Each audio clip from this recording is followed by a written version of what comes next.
Hey everyone, welcome into Redacted on this Thursday. I'm Clayton Morris. I'm Natali Morris. And on this show, we navigate the crazy clown world together. We don't have all the answers, but we're seeking the truth, and we hope that you are joining us on a good afternoon, wherever the world finds you today. Let us know in the comments. And today on the show, we're going to be talking about America's power grid, because we've been warning here on the show for years about the frailty of the America's power grid. That's one thing. But then when you layer on top of it bureaucracy and the Biden administration literally trying to pull major pieces off of the power grid, this is a house of cards that is ready to fall. And we're going to look at what the Biden administration just did with their Environmental Protection Agency and a new rule that could bring the power grid down to its knees for good. Plus, we have a special guest coming up. Congressman Dennis Kucinich is going to join us. He used to be a Democrat, but now he's running as an independent for obvious reasons. Those reasons being both of them suck. Both of them want more. Both of them want censorship. So how does a politician then help bring back sanity by not joining in either party? I would love for independence. Yeah, as an independent, I would love for a third party, an independent party to rise up like this. So Congressman Dennis Kucinich is going to join us here. That's exciting. We're also going to talk about Caitlin Clark. You know, the WNBA, of course, has a massive new star on its hands, a rookie. There's just one problem with Caitlin Clark. We'll tell you about that and so much more as Redacted kicks off right now. So let us know in the comments where you're joining us from around the world today. And we're going to get to all of that news. But first, we want to tell you about our friends over at HelloFresh, because, hey, if your kids are getting out of school, like my kids are, you do not want to be meal planning and shopping. You don't want to take your kids to the grocery store, do you? No. Oh, my God. Who wants to do that? Nobody. Well, with HelloFresh, you can get farm fresh, pre-portioned ingredients and seasonal recipes delivered right to your doorstep. So you can skip the trips to the grocery store and count on having a healthy dinner for your family without all of the hullabaloo of having to plan it out and go and shop for it. That's why they are America's #1 meal kit. So if you order with our link at hellofresh.com/redacted-sweet, you can get a free dessert with all of your meals for life. Now that is a sweet deal. Get it? You go to hellofresh.com/redacted-sweet. See what they have for you and your family, whatever your dietary choices are, whether it's low carb or vegan or whatever it is. Check it out at hellofresh.com/redacted-sweet for free dessert for life. Well, America's power grid is in deep trouble, and the Biden administration just took one major step to ensure its total collapse. This is not fantasy. Biden's EPA, the Environmental Protection Agency, just passed a new rule that will destroy our power infrastructure in the United States. We've been warning here on the show how bad it is already. Now they want to make it even worse by layering on this brand new rule from the EPA. This isn't conjecture.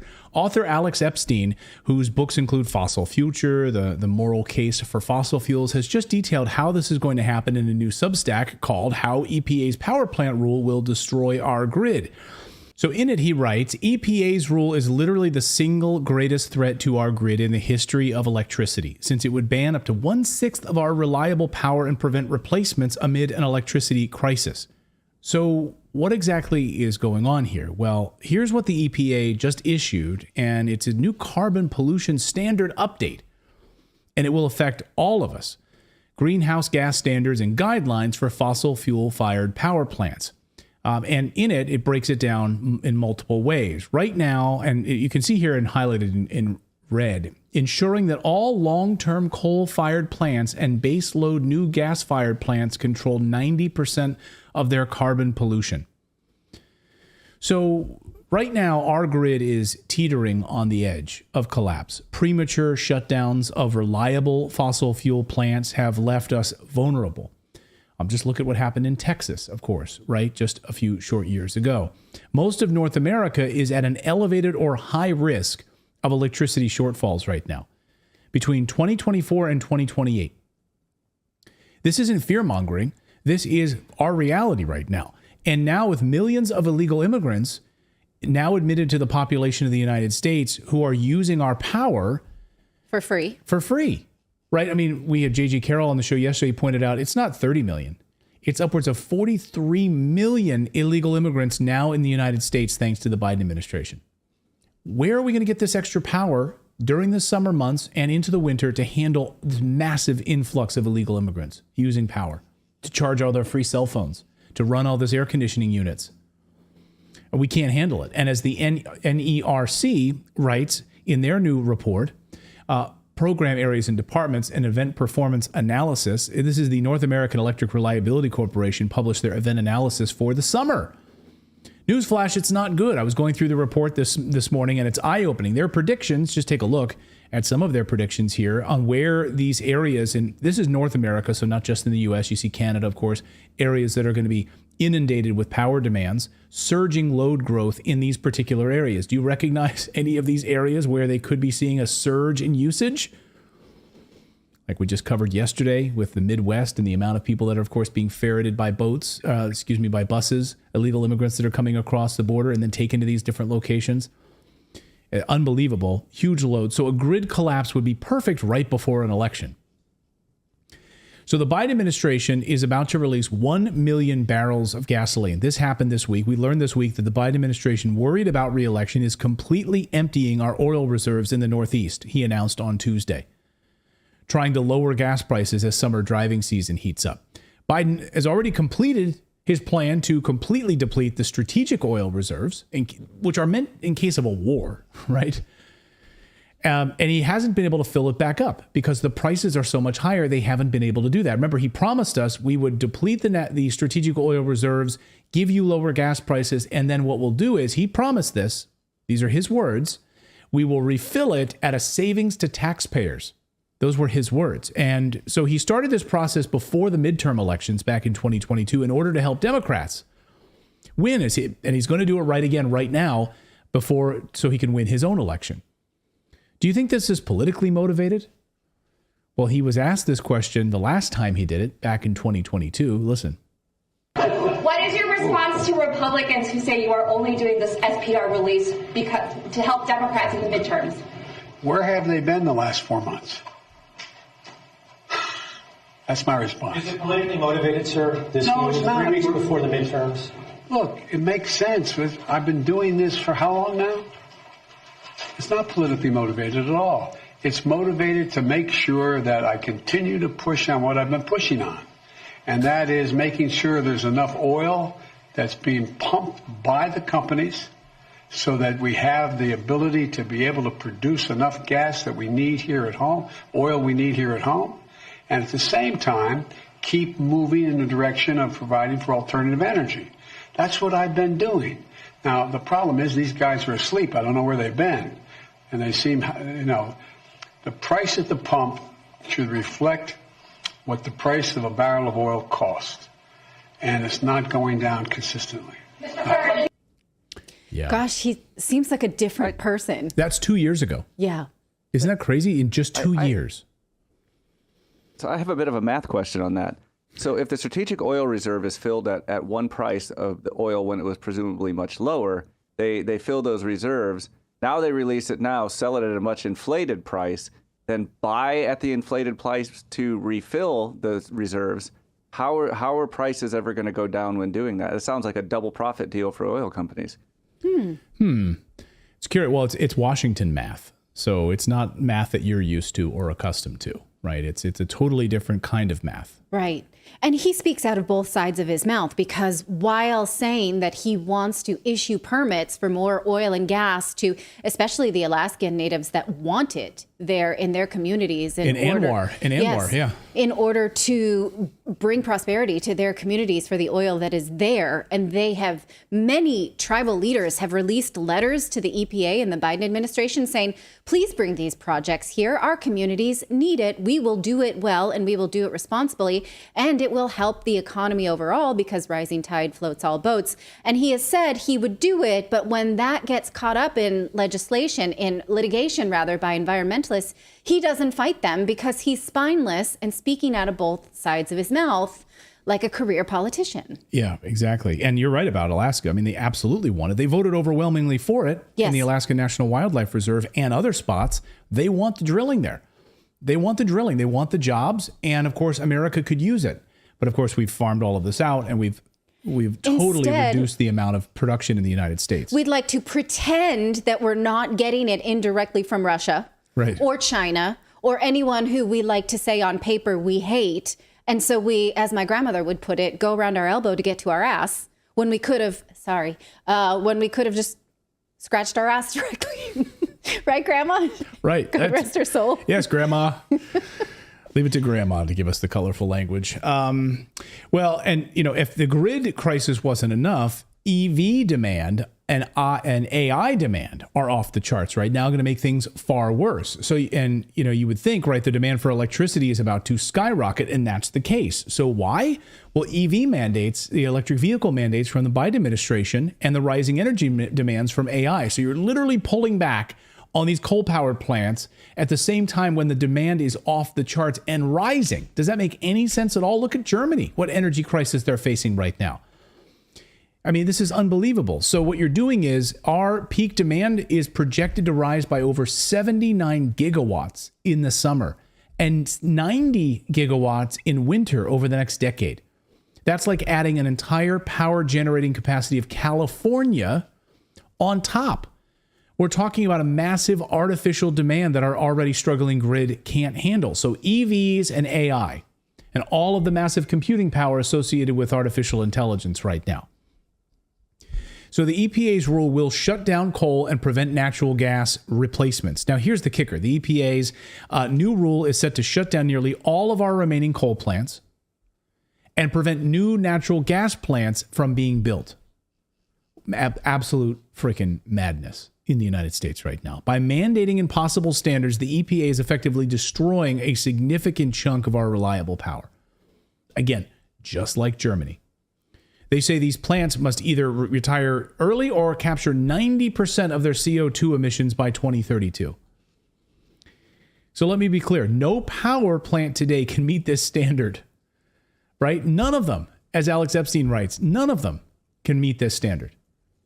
How are you going to do this? You can't. The answer is you can't. You've got to go to solar and wind, of course. I mean, how'd that work out for Texas, right? When a deep freeze struck and these wind turbines couldn't turn on.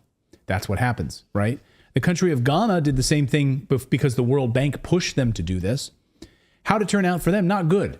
This was before Tucker was fired from Fox News. He warned us all about what was happening in Ghana and what would be coming to the West with the pressure of like organizations like the World Bank and what they did to Ghana with the promise of some money. Watch.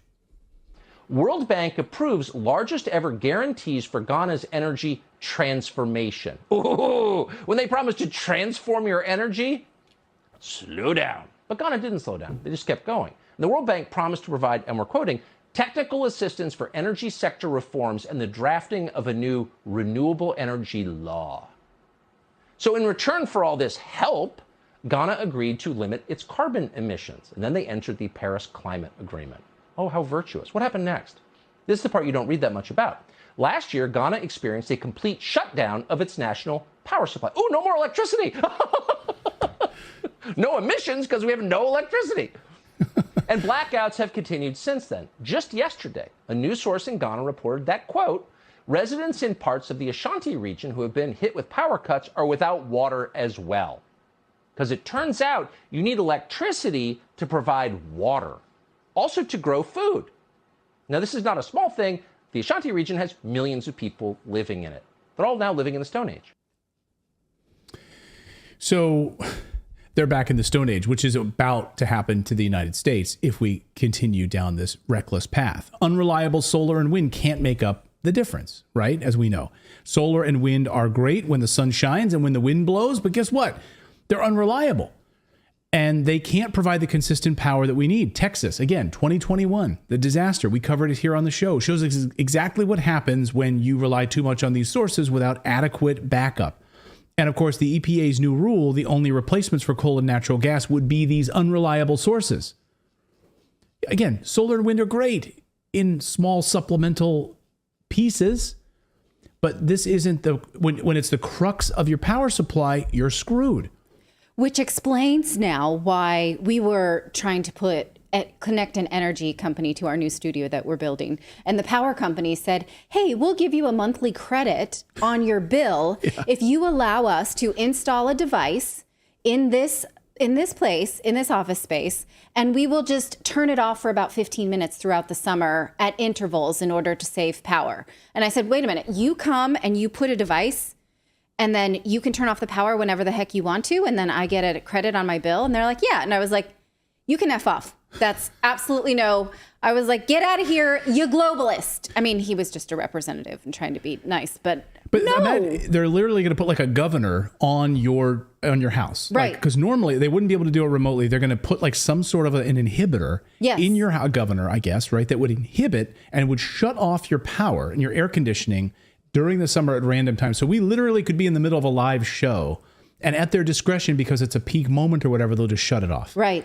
Instead of I was like, my husband will freak out if I agree to that. That would be, he will turn into the Incredible Hulk. If I'm sitting here, I'm like, we have no power, honey. Do you know, like, what's going on? I let them do that. Oh yeah, I let them do that for a $30 credit on our bill. You what?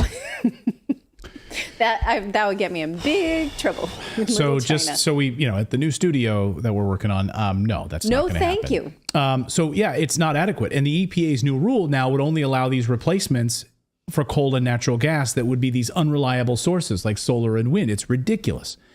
And our future is at stake. Now, as Alex Epstein writes, the EPA's rule, if not stopped, will force the retirement of a substantial portion of our entire coal fleet right now, which provides about 16% of our electricity.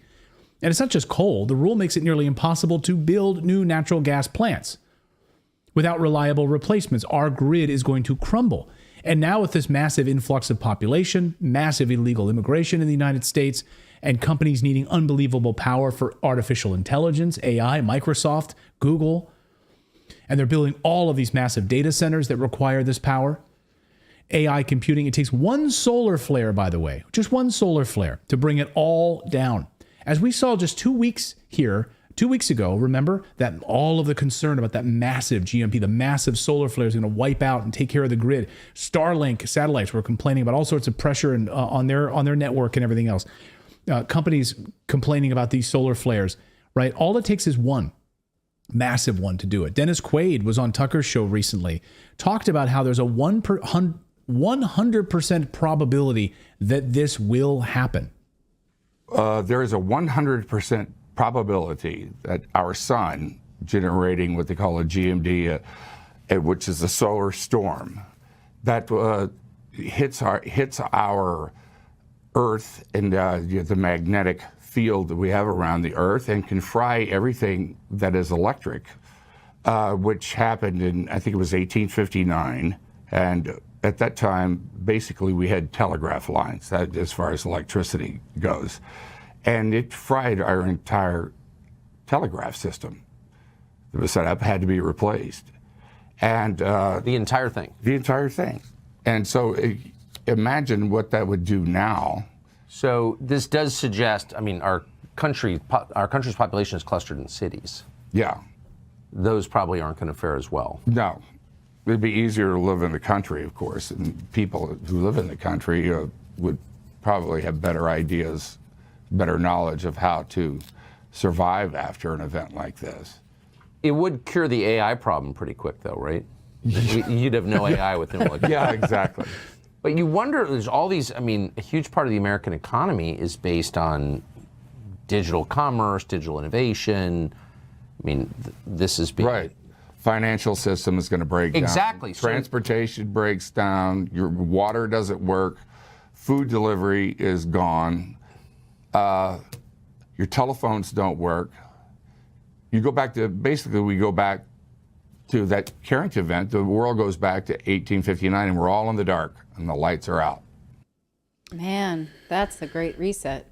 Yeah, that's the great reset that you want. Stay home. They'll control everything, and this is perfect. This is the perfect sort of martial law moment that the Biden administration would love before an election, by the way, right? You can't leave the house. Oh, Clayton, don't say that. I mean, I'm telling you, you either have a pandemic, which they've already tried, right? Or you have something like this, which will keep everybody home. So what is it going to be? Well, we'll find out. I mean, and this is what's happening. Because if you think about what the Biden administration is doing, it's suicide, right? What they're doing is suicide. We know all of this. We know everything I just laid out to you here today. We already know all of this about the grid. So when you're layering this new law on top to reduce and remove coal-powered plants, and also limit our ability to open new natural gas plants at a time when we have this surging demand in the United States, and you're forcing us to go to solar and wind as the only alternative, it is suicide. You're literally tying our hands behind our backs right now. And this is exactly, we're going to be turning into a third world country, unable to keep up with basic needs. Think about what happened during the pandemic, for crying out loud, and what happened to farmers, what happened to industry and supply chain issues and everything else. So imagine now without the power behind it all to happen. Yeah. It's a disaster. So you guys can call the White House if you want. Call their number, 202-456-1111, and tell them absolutely to repeal this rule at the EPA. I would love all of our audience right now to get on the phone and call those clowns and tell them to stop this insane rule right now. It's going to be a disaster. We've got more news to get to here on your Thursday. We do. In fact, coming up after the break, Congressman Dennis Kucinich is going to join us and tell us why both parties are screwed, and he's given the middle finger to them both and running as an independent. Way to go. I can't wait to hear his story. We're also going to talk about Caitlin Clark and how there is cries of reverse racism over her success. And we're going to talk about Pakistan. What's happening with jailed former Prime Minister Imran Khan? What does it look like when a popular politician gets politically persecuted and thrown in jail? We don't have to imagine. So we're going to talk about that coming up as well. But first, we want to tell you about hiring, because companies right now are kind of struggling. It's no secret right now. And the best way to search for qualified candidates isn't to search at all. Don't search, match with Indeed. So our friends over at Indeed are sponsoring today's show. Indeed is your matching and hiring platform with over 350 million global monthly visitors, according to Indeed data, and a matching engine that actually helps you find quality candidates fast. What we love about Indeed is that it makes hiring all in one place so easy, because as we've used Indeed over the years. My mom has used Indeed at her company as CEO of a nonprofit in Pennsylvania, and it makes it so much easier to be able to go through and find qualified candidates immediately. You don't have to, with their matching engine, it's constantly learning from preferences. So the more you use it, the better it gets. They know what type of candidate would work for your company. They have over 140 million different qualifications and preferences that they can pull from, so they know their stuff. And listeners of our show will get a $75 sponsored job credit to get your jobs more visibility at Indeed.com. So when you publish there, please use our code. Just go to Indeed.com/redacted. You'll get a $75 sponsored job credit to get your job more visibility, to get the right candidates. And when you go there, let them know you support our show by saying you heard about us on Redacted. So go to Indeed.com/redacted. How did both parties become the parties of war in the United States? Well, Congressman Dennis Kucinich of Ohio has some wonderful insight on that. He used to be a major face of the Democratic Party, but now is running for Congress again in Ohio as an independent. So thank you, Congressman, for joining me. This is my first time interviewing you, and it's a pleasure. Well, thank you very much. I certainly appreciate this opportunity to be on Redacted. Thank you. So why did you decide to break ties with the Democratic Party and run as an independent? Well, first of all, I've always been independent in my approach. Parties are often exemplars of groupthink. Yes. And I don't do groupthink. To me, intellectual integrity requires independent analysis of what's going on. And just because you have maybe 200 people who will agree on something doesn't mean that there can't be another point of view. I mean, that's essentially what America is supposed to be all about, a diversity of opinions. And so to me, it's a matter of intellectual integrity. It's a matter of being able to get facts on your own. I mean, that's what I did. And when I came to the conclusion that America had no reason to go to war against Iraq. And if anyone goes to the web and searches for Kucinich Iraq analysis, October 2nd, 2002, what they'll see is a detailed analysis that I did based on a readily ascertainable information that ran contrary to the established narrative that, well, Iraq is somehow kind of a threat and was responsible for 9/11 and all that stuff. I saw something different. And so that independence of thought right now is needed in a country which is so severely polarized. And if you have polarization occurring between two groupthink models, the country merges into chaos and into the dictates of a uniparty, and no one knows who's, handling the strings. Right, exactly right. And so your anti-war voice, it seemed it fit just fine in the early 2000s inside the Democratic Party, but it doesn't anymore. So I would love your perspective, Congressman, on how the Democratic Party is no longer the anti-war party. And in fact, they bang the war drums even louder, I would say, than most. No, you're right about that. And, this campaign, by the way, is not one that is established to distinguish itself from the Democrats or the Republicans.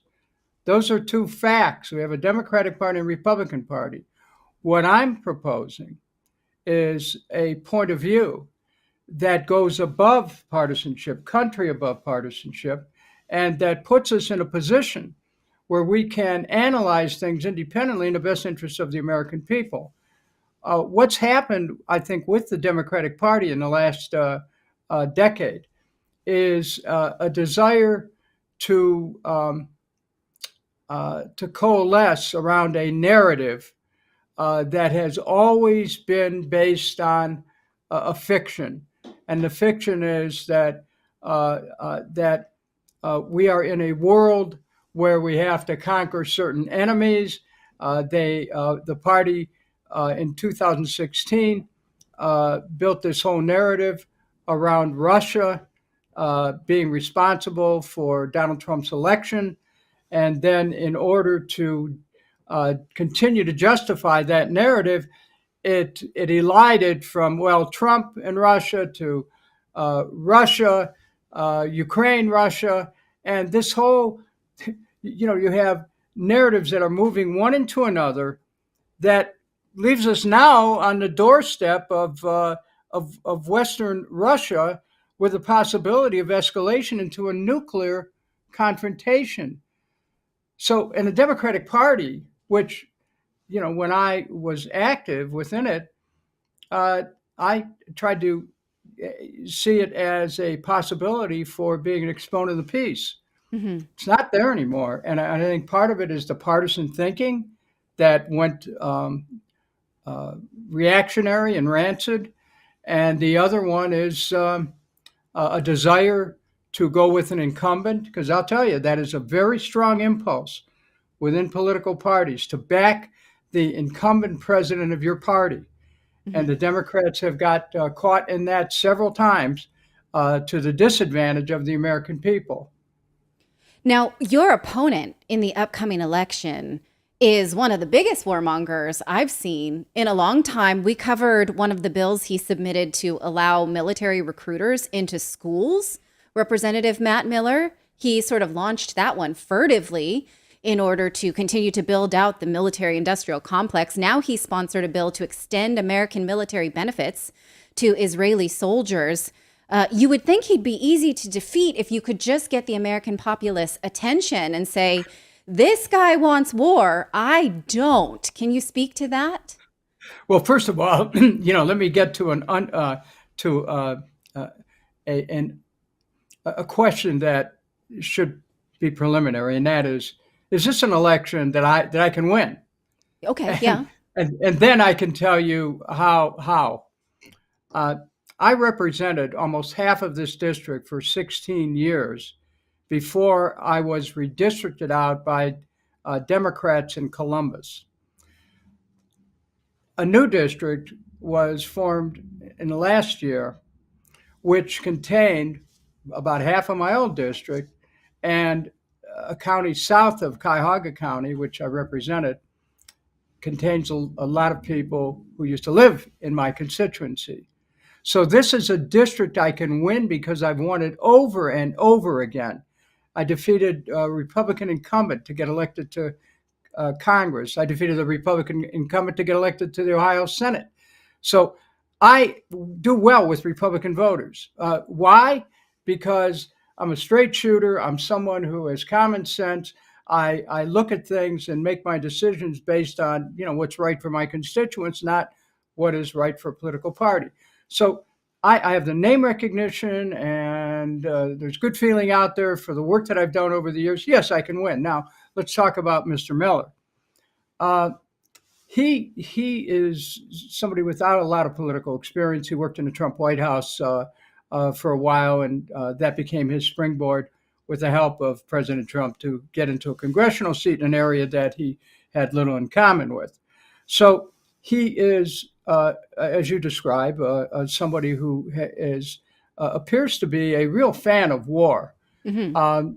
When you don't have a lot of experience in politics, it's real easy to endorse war as a hypothetical construct. But when you come to see the effects of it, talk to people who are in it, see the human casualties, see the long-term impact, to see the effect on American taxpayers, you start to look at it in a different way. And Mr. Miller now has so departed from his constitutional duty to protect our country that he is now advocating that we give U.S. military service benefits to somebody fighting for another country. And, just in time for Memorial Day, I might add. Right. So you have to ask, who's he represent? And that's a question I'm going to be asking repeatedly in this election. Because to me, people haven't had enough of these endless wars. They've had enough of the destructive undermining of the Constitution, which is always attendant with wars, especially when we're kept in a constant state of emergency by one president after another. Congress diminishes its authority as an Article I constitutional creation. Suddenly, Article II, the executive, becomes ever more powerful. I'm telling you, this is a serious moment in American history. And those who would aspire to represent the people have to rise to the challenge. And those who are like Mr. Miller, basically clueless about what's confronting the American people and the nation at this moment, need to step aside so that some people who are serious about the work of governance can move forward. Right. Now, one thing that you and I have in common is sort of disillusionment from the Democratic Party. And what I see for a lot of people like me who see this neo-illiberal movement and then feel like, well, then where do I go? I'm politically homeless. Some people then glob on to the Republican Party only to realize they don't seem to have the answers either. So can you speak to that sort of rejection of one party, but then unwillingness to look to the other party for answers, and what it means for you and I both now to be politically homeless? Well, first of all, Ralph Waldo Emerson, in his essay on self-reliance, wrote, "Above all, to thine own self be true. Every heart vibrates to that iron string." Self-reliance is a key factor in our lives. We have to make decisions based on what we know is best for ourselves. Emerson went on to say that believe that what is true for you could be true for others as well. So we have commonalities as American citizens, which we don't always recognize. But because our country's political process has two straitjackets, one called the Democratic Party, the other one called the Republican Party, we think that that's our only choice. And those who find themselves, as you say, homeless right now, well, home has to be the heart. The heart is the heart of America, a commitment to nation, putting country above party. That's what my candidacy is about. I'm saying that, I might agree with the Democrats one day, with the Republicans on another. But to me, it's about the country. And when you start to get into the partisanship, what do you end up with? You end up with dichotomized thinking, us versus them, whoever they are. And that, frankly, is a precursor to war. Yeah. And so what I advocate is an independence of thought. I mean, you think every July the 4th, we celebrate our Declaration of Independence. Was that simply a document for a nation? No, it was it had a way of resonating through the hearts, the souls, the spirit of the nation, to where we're independent, we think for ourselves. And that capacity has been weakened, and it's a capacity that I will bring back to Congress as somebody who can help reconcile differences and point the way to what's right for America. Think about this just for a moment. I could actually end up being the only independent in a closely divided Congress. Think 217 Democrats, 217 Republicans, and one independent, me. I know how to help our nation and my constituents be advantaged and start a new kind of impulse within the country towards independence of thought and towards a feeling of comity, of friendship between people, as opposed to this constantly hammering about partisanship. Yes. As if there's only one way to think. Well, when the rest of us get dark about how there's no beating either party because they're so entrenched, we can see hope in your candidacy. This is my opinion on the matter, because if anybody can win as an independent, is someone with your seniority and experience. And so it's possible that it only takes someone as entrenched as you, to open the door for other independents. So do you see yourself as a trailblazer in this way? Well, certainly that can be a factor. One of the persons who inspired me in my politics was Senator Robert F. Kennedy. He ran for president in 1968. And when he was campaigning, prior to being in the States campaigning, he visited Cape Town, South Africa. And students there were asking him, how in the world can you, this white guy from New York, tell us that our situation with apartheid is ever going to be any different? How can you say this? Here's what he said to them. He said that each time a man or woman stands up for an ideal, acts to improve the lot of others, or strikes out against injustice, he or she sends forth the tiny ripple of hope. And crossing each other from a million different centers of energy and daring, those ripples can create a current which can sweep down the mightiest walls of oppression and resistance. Can one person make a difference? Of course. And in some ways, only one person can make a difference. Each one of us in our lives, at one time or another, are called forward to make a difference. And we have to have the belief, the courage in our capacity to do that and not be afraid. Because if there's one thing we have to break through in this country right now, it's the constant fear-mongering, which is freezing people into inaction. And, the word courage is the root of it is a French word, cœur, heart. And so we have to find that strength in our heart, which I frankly think is a gift that we received when our country was formed. And now we have to reclaim it. Right. Yes. Well, I wish you luck in your candidacy. Please come back on Redacted and tell us how it's going. And yes, like I said, I love to see the spark of an independent thought. So thank you for coming on Redacted and telling us all about it. It was a pleasure to speak to you for the first time, sir. Thank you very much. I look forward to seeing you again. And the website is Kucinich.com. Kucinich.com. We got it. Thank you so much.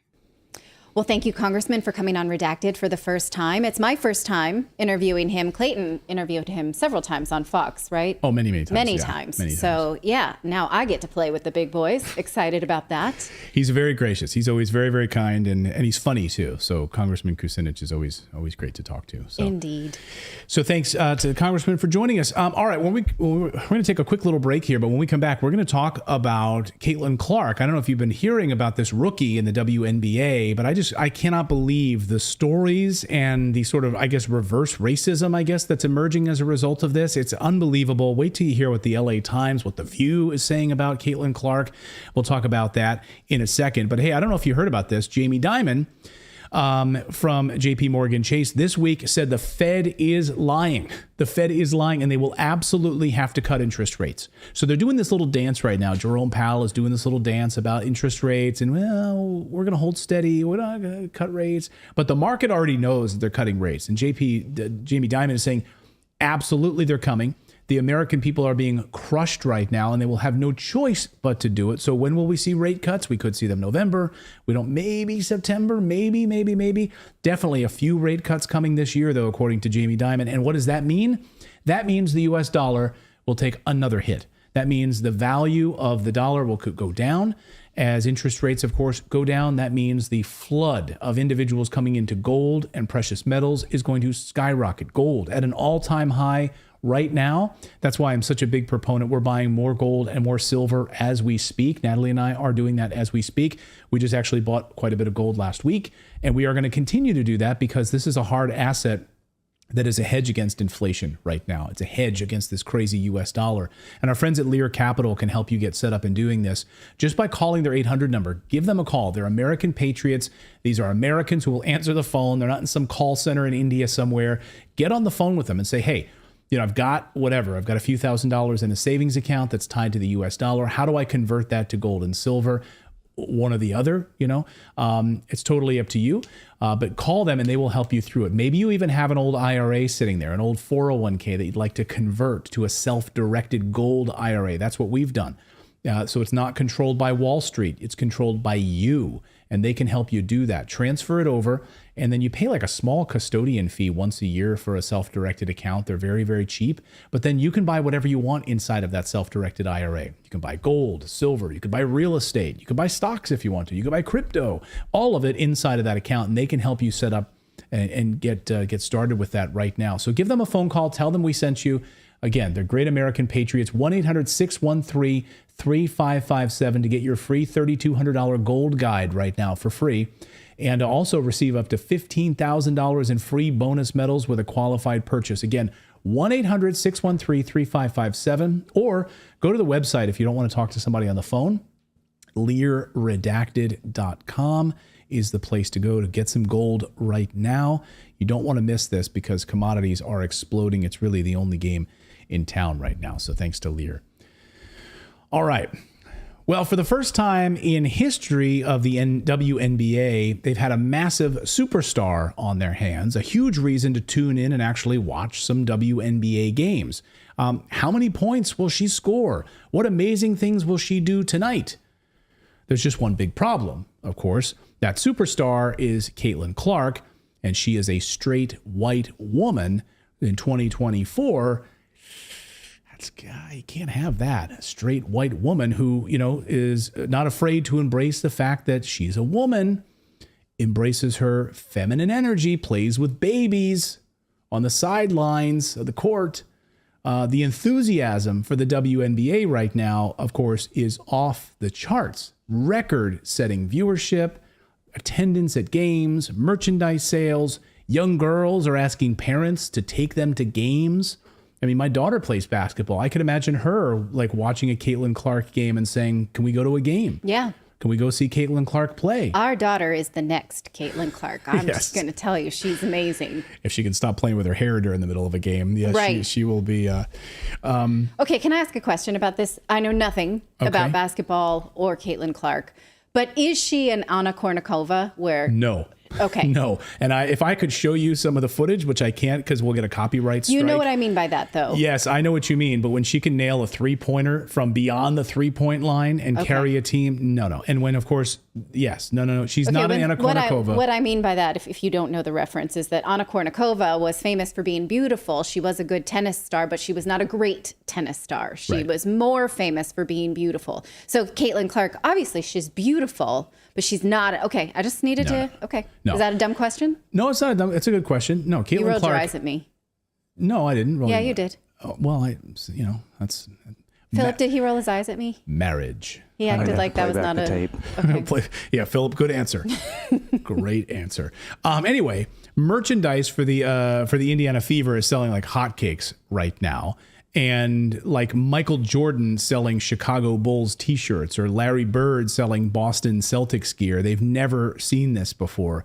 But this is not the hero the liberal left wants, as the Los Angeles Times laments in one of their most infuriating articles that I've read in a long time, which is saying something for the Los Angeles Times. Here's the headline and here's the story. Caitlin Clark marketing boom is celebrated, but also draws questions of race and equity.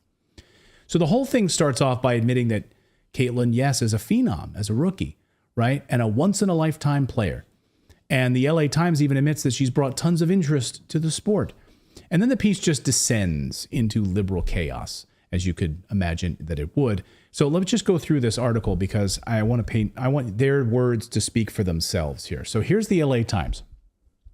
Women's basketball has never seen anything like Caitlin Clark, the sweet shooting rookie guard for the WNBA's Indiana Fever. She's Taylor Swift with a jump shot, Mia Hamm in a singlet, a figure so transcendent she's changing her profession. More than 55,000 people showed up to watch her play a practice game last fall, and her final college game drew 24 million TV viewers this spring. That's 3.5 times larger than the audience for the Serena Williams final tennis match. Wow. Yeah. More than 3 million people tuned in on ESPN just to watch her get drafted. After that, Nike signed her to the most lucrative sponsorship deal in women's basketball history, a $28 million agreement that includes a signature shoe. Michael Jordan's first deal with Nike was worth less than a tenth of that. So what makes the ponytailed Clark, just 22, so special? Sure, she's the leading scorer in women's college basketball history. So to answer your Anna Kournikova question, but how many people have heard of Lynette Woodard, the woman she passed? And for all of her individual accomplishments, she's never won a state or national team title. Okay, well, remember Michael Jordan, right? At the very beginning of his career, of course, he was scoring 55 points a game. And it wasn't until he realized, hey, not necessarily just him, but the coaching, can you pass the ball a little bit more? Can you actually have some support staff that actually makes this a championship team? The Bulls weren't winning championships until that happened, right? Yes, he could score 55 points against Boston Celtics Larry Bird and dribble amazingly, but it wasn't until the 5 players came together and started dominating and win championships. So we get it. She's 22, but nevertheless. So here's the LA Times. It goes on. But Clark, who will lead the Fever against the Sparks on Friday at Crypto.com Arena, also stands out for who she's not. In a league which approximately 70% of the players are black, nearly a third identify as LGBTQ, and most come from urban environments, Clark is white, straight, and from Iowa. So that's, of course, a problem for the Los Angeles Clearly, Times. with the way that sentence structure is set up. So, okay, you buckle up for what you call neo-racism. Exactly. Now, right? Okay. And so I love how the Los Angeles Times sets all of this up, explains the enthusiasm, explains what a great scorer she is, the enthusiasm for the WNBA, all of that. And then they get quotes. The Los Angeles Times reaches out to people from theatlantic.com to get their perspective. That's who you're sourcing to get a perspective on if she's okay to be a superstar. So let me just read the further here. And that sets her apart even more than her shooting skills, is that she's straight, white, and from Iowa. We would all be very naive if we didn't say race and her sexuality played a role in her popularity, said Hill, now a contributing writer at The Atlantic and host of the Jamel Hill is Unbothered's podcast. Wait, does he play basketball? Is he a media critic? He's just someone who's willing to dish out some neo-racism, which they clearly wanted. Exactly. So that's Atlantic, a host at The Atlantic now. So when you want to tune in, you go to The Atlantic to get your frames of reference right now. Okay. Or other liberal rags. Why don't you reach out to the Daily Beast and get their take on it? A Chelsea Clinton-backed organization in New York City. We're just randomly getting liberals to comment now on stories like this. And she says, while so many people are happy for Caitlin's success, including the players, this has had such an enormous impact on the game. There is a part of it that's a little problematic because of what it says about the worth and the markability of the players who are already there. So she's being these other players are being overlooked because now savior Caitlin has arrived, and so that's a problem. But you can quantify worth. If she's scoring all these points, she's getting more money for her actual achievements and talent. And on top of that, that's easy to quantify. The sellout crowds, right? The enthusiasm for merchandise. People are buying. They're watching games for the first time. They're going to games for the first time. That is quantifiable. By the way, her teammates, because they used to fly commercial flights, the teams on the WNBA. The NBA rents chartered flights. Like if you're the Chicago Bulls, you're not flying commercial.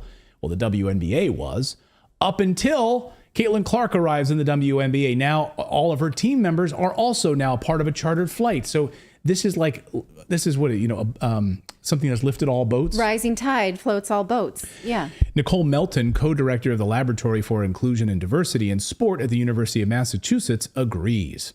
Caitlin fits a very comfortable narrative for a lot of people in the United States. She said she comes from the heartland. She's an amazing talent. She's also white. She's a straight woman, right?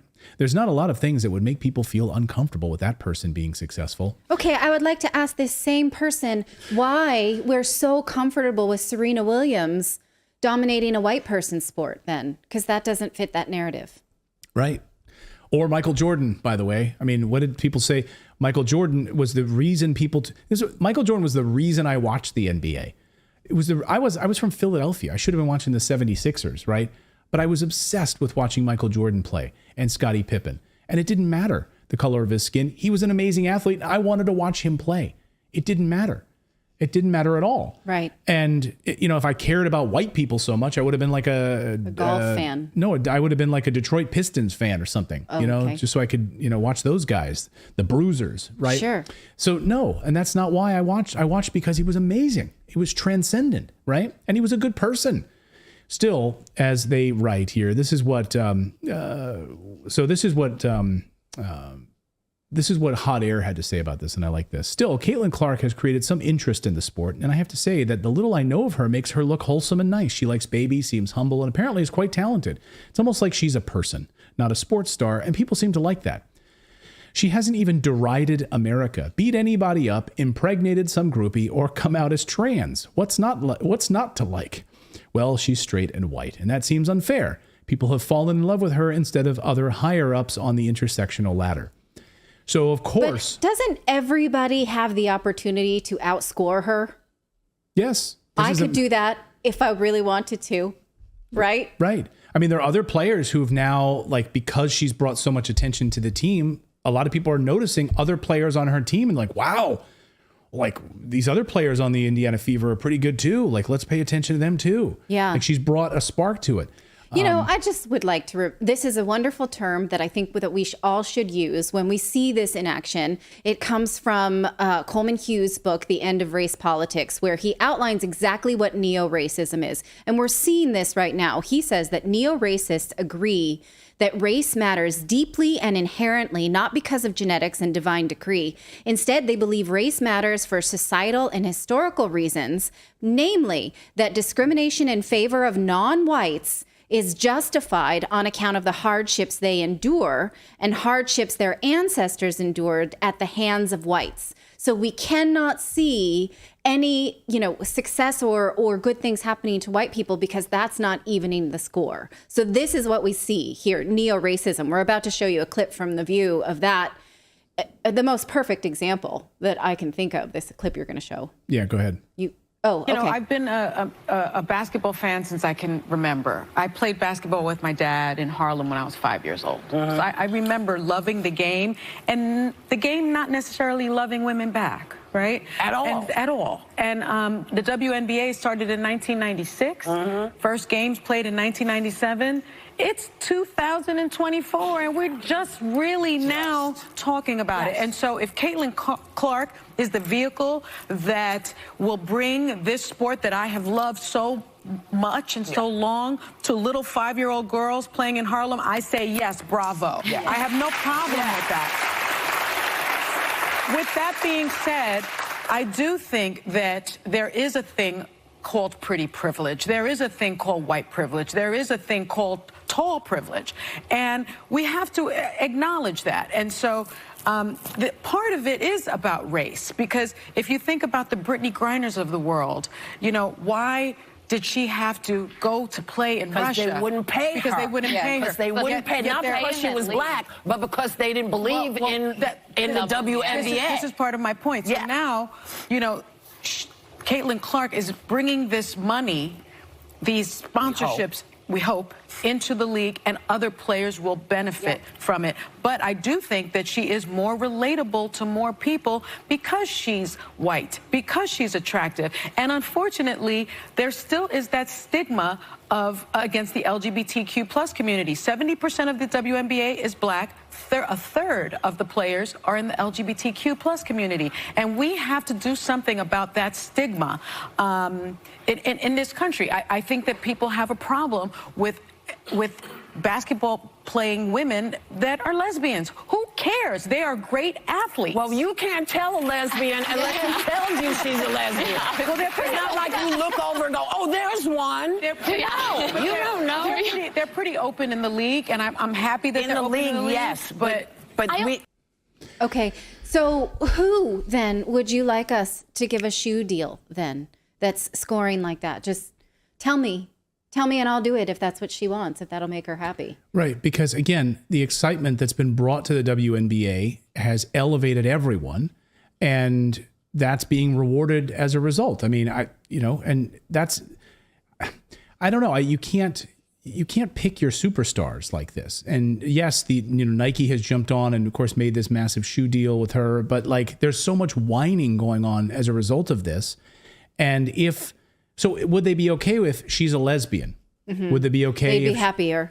They'd be happier, but not quite all the way there because she'd still be white. Yes. So that would be a problem, right? So that would still be a problem. And from Iowa, which a whole state is problematic. That's a problem as well, right? That's a conservative state. So yeah, that's also a problem. I didn't hear them complaining when Tiger Woods elevated the PGA. Yeah. No one was watching golf. It was in the toilet. Right. Then Tiger Woods comes along and suddenly there's kids are playing golf for the first time. Right. People you had all these fat golfers. They started lifting weights because they're like, oh, that's what it takes to win. You actually lift weights and get yourself healthy. And kids are playing golf and it exploded. Golf courses open. People are buying gear.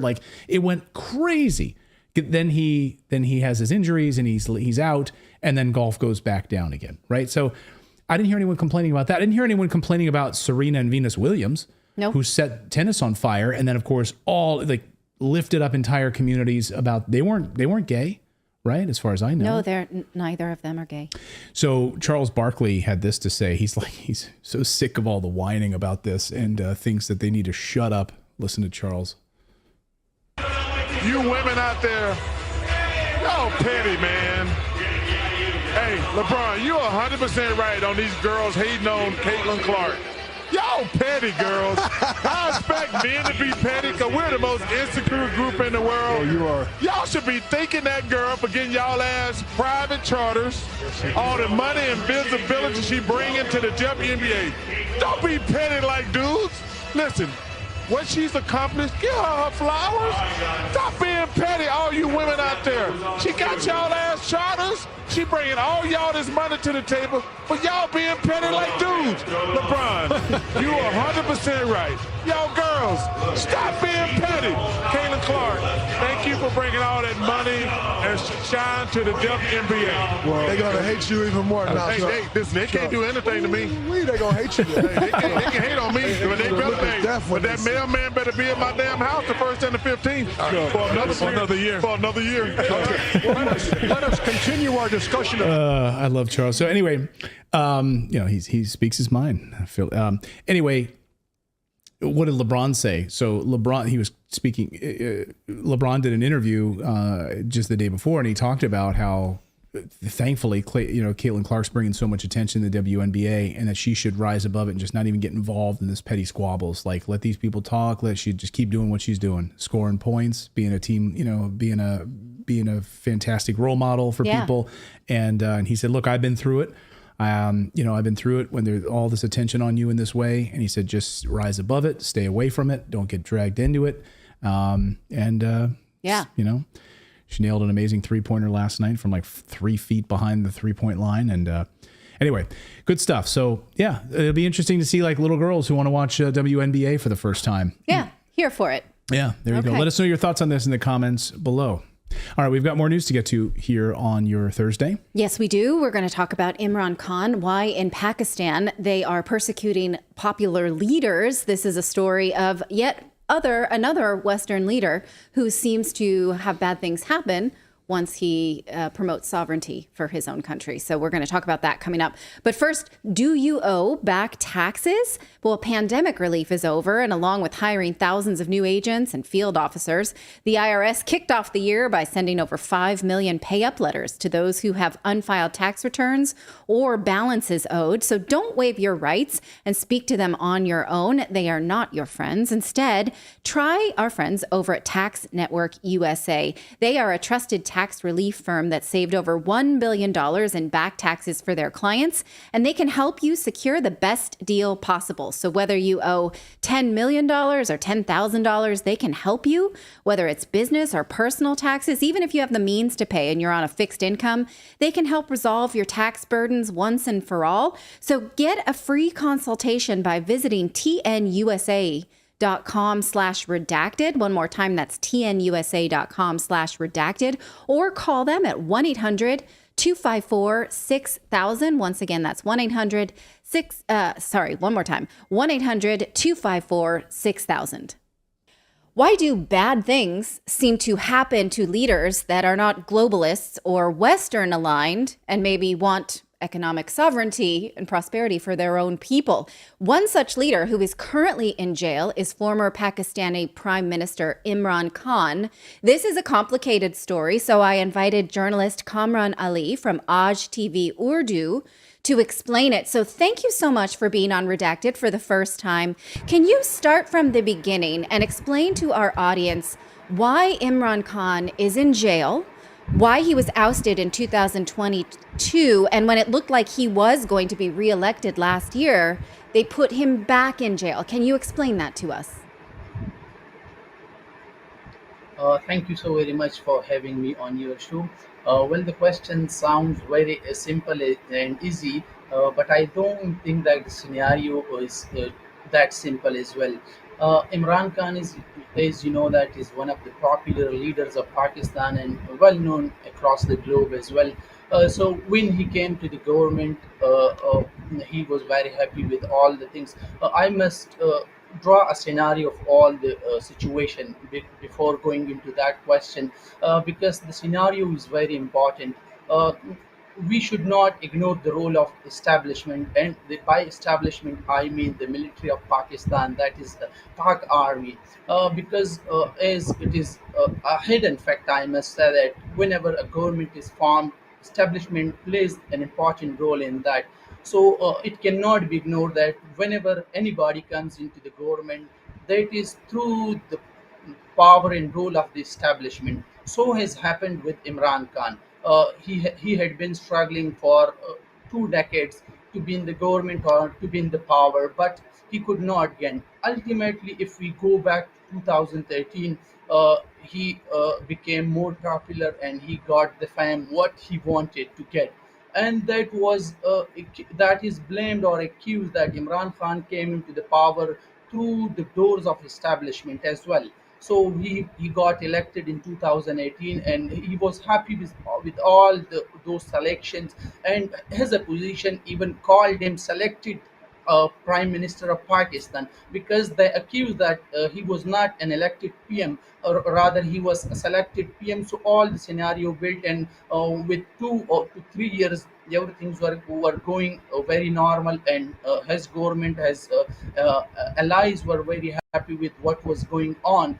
But all of a sudden, certain things happened, and that is believably between the establishment and Imran Khan, when they got into the differences about such some activities, and they differentiated on some points. So that resulted in the ouster of Imran Khan from the government. When the things started happening, so Imran Khan realized that he was to be ousted. So he got a point, and that is cipher from South United States of America. So he started playing with all those stuff, he blamed and accused USA of ousting him of the government. And though it was through a constitution way of ousting him, as a no vote of no confidence motion was moved against him in the parliament, and ultimately he was removed from the PMship and the government, and all of a sudden has a position, got into the power, and almost they remained in the power for 1.5 years. So Imran Khan, when he was ousted of the government and was sent back from the office, so he started accusing different people. As I mentioned, that he played through the cipher, that is a state secret, and communicated from USA through foreign office. Now, well, that question itself has so many questions. The first question that rises is that if USA had to communicate a message, why through the cipher? So that's the question, and that needs to be answered. But another question that raises as well, that is, if there is no cipher at all, so how Imran Khan was convicted in that case? So that is another question, and that has to be answered as well, because you might already know, and your audience might know as well, that America, USA has already denied those all accusations. So what Imran Khan has claimed, but these all things started happening, and right now Imran Khan has been convicted in three major cases. There are believably more than 100 cases against him, but three major cases are, one is cipher case that I have already talked about. The second is Toshakana, the treasury house of the government, where he's believably or allegedly has sold all those gifts which he received from different governments when he was in the PM house. So he received and got all those gifts and sold out for his own benefits, and he has been convicted in that case as well. The last case, which is more important, that is Iddat case, that I must clarify is what iddat is. Iddat is a period for a woman who she is bound to spend before getting into a second marriage. So the first former lady, the current wife of Imran Khan, that is Bushra Bibi, when she got married to Imran Khan, so she allegedly married to Imran Khan, that she had not spent her iddat period, and that's why both of them have been convicted in that case as well. So if we combine all these three cases, Imran Khan conviction is of current is 33 years.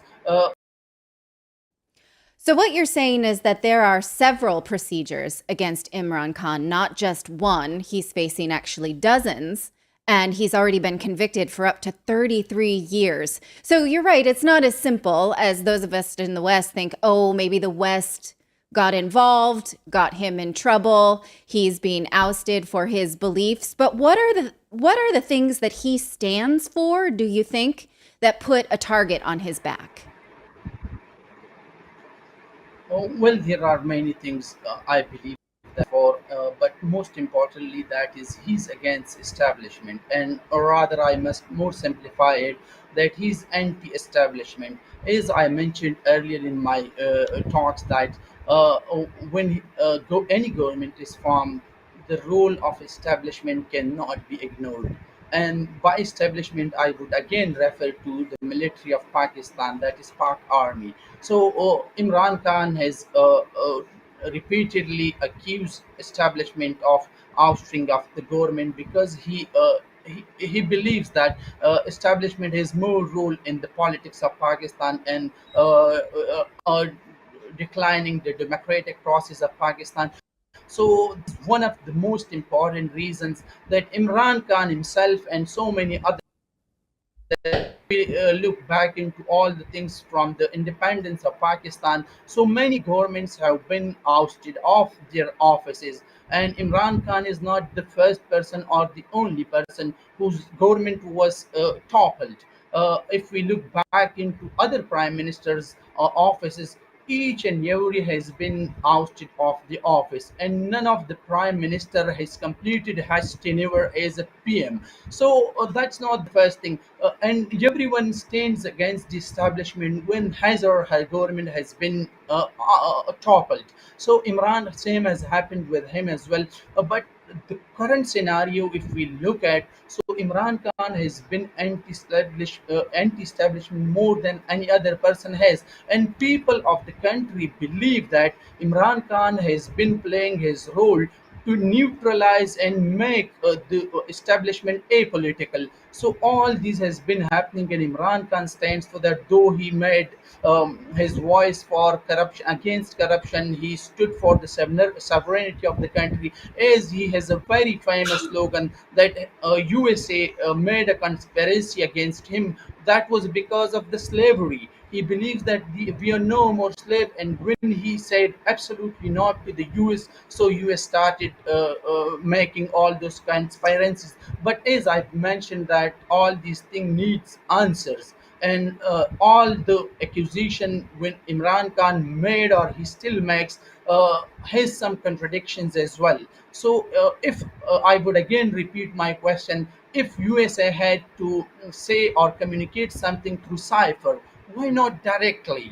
So that is a question that needs to be answered. Secondly, if there was no cipher and no communication from the outside, why Imran Khan has been convicted for 10 years in cipher case? So it means that there something has existed there, and Imran Khan spoke about it, and his party leadership spoke about it, and that is believably a reason and allegedly a reason that Imran Khan has been put in the jail and in the, put behind the bar, so his voice can be silenced and his party leadership should be silenced. If we look back into 2023, when Imran was first arrested, so all the political workers of Pakistan Tehreek Insaf, that is a party led by Imran Khan himself, so all people of PTI, workers of PTI came out of their houses, and they erupted, and ultimately riots happened, and people or the workers or even the protesters, I must say, because that is still that is unknown right now, that who were those protesters who put fire on the military installments, government offices, and facilitation centers. So people erupted, and they attacked on the military installments, and all this happened. So it was the first time when Imran Khan was arrested in 2023 on 9th May, I must say, because that day is known as the 9th May across Pakistan, and that is even last time it was celebrated as a 9th May, because to show solidarity with all offices and military. So that has been happening. When Imran Khan was first arrested, that was the case of Tosha Khana, and National Accountability Bureau has served him as notice, and that they claimed that despite serving him some notices, Imran Khan refused to appear before NAIB. So ultimately, he was arrested, and arrest was made from the premises of Islamabad High Court. So, which Islamabad High Court itself declared illegal. But when Imran Khan moved to the Supreme Court of Pakistan, Supreme Court of Pakistan declared that arrest as illegal, and the court ordered immediate release of Imran Khan. So after 2 days, Imran Khan was released. But later on, Imran Khan was again arrested as he was convicted in Tosha Khana case by Islamabad court, and ultimately he was arrested from his house in Zaman Khan, which is in Lahore. And later on, when the things were going to happen, Imran Khan was convicted in more and more cases, and he was charged in more cases. And currently, he has been facing different trials of different cases, but he has been convicted in 3 cases, and that is one of the biggest reasons that Imran Khan may accuse USA firstly, and then the country establishment of ousting his government.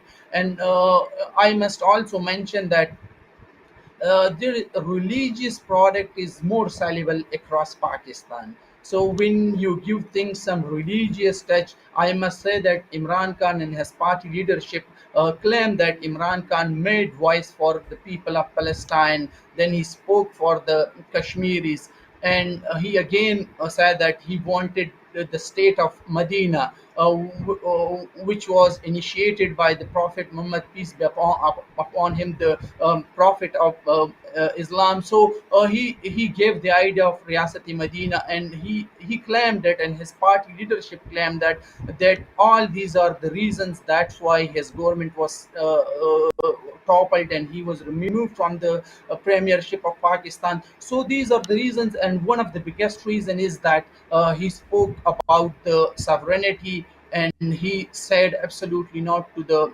slavery. That's why his government was taken to an end. Wow. Okay. So most recently, you say his party, the PTI party, was blamed for violent riots, but we don't know exactly who did the violence. And we see that around the world when there are violent riots and a group that somebody wants to pin it on. Most recently, the Central Information Secretary, Rauf Hassan, was attacked with a knife. And Imran Khan spoke out about this, and on X, he said that he's instructing his supporters to wait for my street agitation call. Now, because you say Imran Khan is not the first to have his government toppled, but he seems to be one of the most popular, either because he stands for the people or because he does admittedly have quite a lot of star power. He's handsome. He's an ex-pro athlete. Do you think then that he is calling for protests again? You are absolutely right, but I don't think the protest are going to be the as same as it happened on 9th May. Because after 9th May, PTI leadership disappeared from the scene and no one was in front. So the lawyers wing of PTI, that is Insaf Lawyers Forum, so they came onto front and they were on the main scene, and they contested and contended PTI at every forum. If Imran Khan was convicted or arrested, they were in front. If other party leaders were convicted or arrested, or even some were even stopped from being arrested. So I must say that Khyber Pakhtunkhwa, one of the provinces of Pakistan, that was the safe zone for them. So many of them reached to Khyber Pakhtunkhwa as they were believably going to be arrested if they moved to any other parts of the Pakistan. So I'm going to the point that when 9th May incidents happened, most of the PTI leadership were disappeared. So I guess my follow-up question then is, if it doesn't seem like we will have the same levels of protests that we did last year on the 9th of May, what you seem to be advocating for, if I follow your Twitter stream, is transparency in the prosecution of Imran Khan. And then what? What do you think that the people of Pakistan want? Oh, well, that is an important question, and that is not that simple as well. Yes. Because prosecution, if we look at the justice system of Pakistan, that ranks at 139 across the globe. So that speaks about itself, that how prosecution and justice system work across Pakistan, that is really weak, and most of the people are not happy with how all these process happen. But if we look at in Imran Khan's cases, that prosecution went so fast and speedy justice, what we can call, which wasn't in fact, but we can say that I remember that in that case, the case was concluded in almost a month, which is not possible in Pakistan, though a specific court and a judge was specified for that cases. But when you frame charge in such cases, that takes a lot of time, and the prosecution takes a lot of time. So I must say that all what has happened to Imran Khan is not what we can call justice, and that has been happening to everyone across Pakistan, because I spoke since independence of Pakistan. Each and every prime minister of Pakistan has taken out of his or her office, and none has completed his or her tenure, that is 5 years. So everyone has been after 1 year or 2 year or 3 year or 4 year. None has reached to the 5 years. So that speaks about the whole system. How does it work and how does it go? But what nowadays people of Pakistan want, I think each and everyone want Imran Khan to be out of the jail and to be in the contest and in the ring of all the politicians. So to be given a free fair play and all these happen because people want a democratic system. That is the ultimate goal of each and every citizen. They want a democratic system. If a person is a non-democratic and who does not want democracy, and if still people vote him or her, people would accept it. And that has been happening. Though Imran Khan was jailed and his party symbol was taken, that is famously a bet was his party symbol, but he was deprived of that party symbol. Still he contested election and people were not expecting what he has gained. Like, he has made government in one of the provinces and he is now in the opposition at the parliament as well. So that's what people wanted, and that is the result of what has been happening to Imran Khan and his party. So that is the cry of the people. Because if people didn't want to vote him, he wouldn't have come to the power in at least in one province. He has formed a government, and that is with the majority, with a clear majority, and he his leader are enjoying that government as well. No, the ultimate goal is that people wanted to have Imran Khan re-elected, which could not happen, as they believe that after forming a government in the federal, Imran Khan will be out of the jail and again will be re-elected. I think mind of the people is that they do not believe in slavery. They some sort of, or in a way, they like religious touch. So when you give a religious touch to anything, people are more attracted and they get more attention. So that are the reasons that Imran Khan was a different guy when he was an athlete or a sportsman. But when he came to the politics, he changed himself day by day. And now he is, I can say that he is now a more religious kind of person. Because every day he talks about religion and he relates things to the religion. So that I must say that this product is more sellable across Pakistan, and now people want him to be back. But I don't think that Imran Khan is going to be back very soon. But let me Yeah. clarify one thing, that anything can happen in Pakistani politics. If Imran Khan goes into deal with the establishment, all the cases will come to an end and he will be free. His conviction will be taken back, like has happened to Mia Muhammad Nawaz Sharif, who is the leader of Pakistan Muslim League, who is in the government right now, whose brother is in the government, runs government, as he has been elected as a PM. He was convicted in different cases. I'm talking about Nawaz Sharif, who was prime minister of Pakistan for 3 times, but his government was taken down. He went out of the country and he remained in self-exile for 4 years.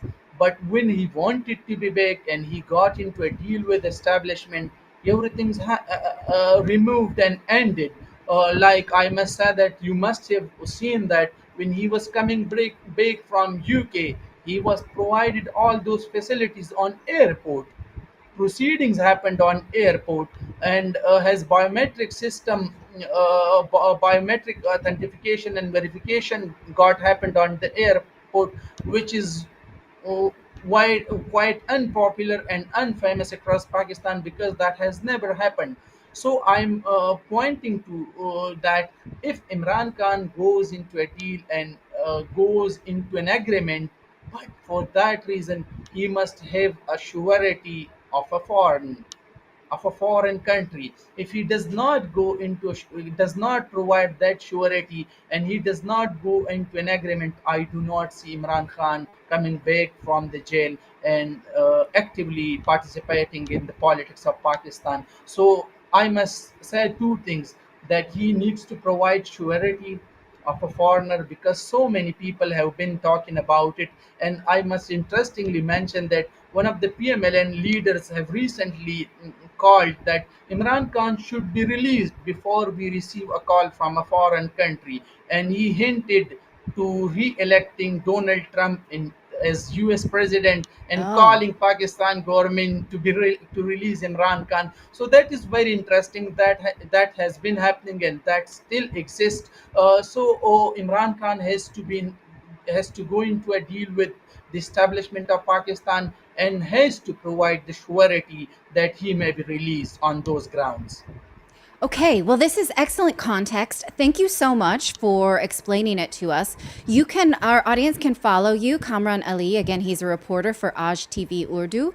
At Kamran111 is his Twitter handle. And it's excellent to watch as this unfolds. So please come back on Redacted another time. Thank you again for your time. All right. Well, I want to thank you for watching that interview. And first-time guest, Kamran Ali, he actually did join us from Pakistan. So the connection was a little tough, but we are so glad to have this context because this is a story that's complicated and continues to unfold. And it, again, is something that we all, should watch when popular leaders become subjects of persecution. So thanks for that. Well, that's a story we've been covering in our newsletter. I hope you guys subscribe to our newsletter. Go to redacted.inc and put in your email address. So it's not .com, it's .inc. And then put in your email address and hit submit. And then you will receive a welcome email from me.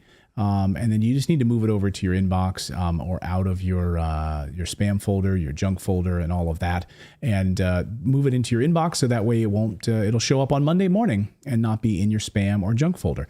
Anyway, we cover some of the big stories of the day that the mainstream media loves to ignore, and we cover some of the market news, some updates, and other things like that. So to get you started with your day, you can read it in about 5 or 10 minutes over your cup of coffee or wherever wherever you happen to be in the morning or when you read the news. Again, go to redacted.inc, sign up for our great newsletter, and it's a perfect way to start your day.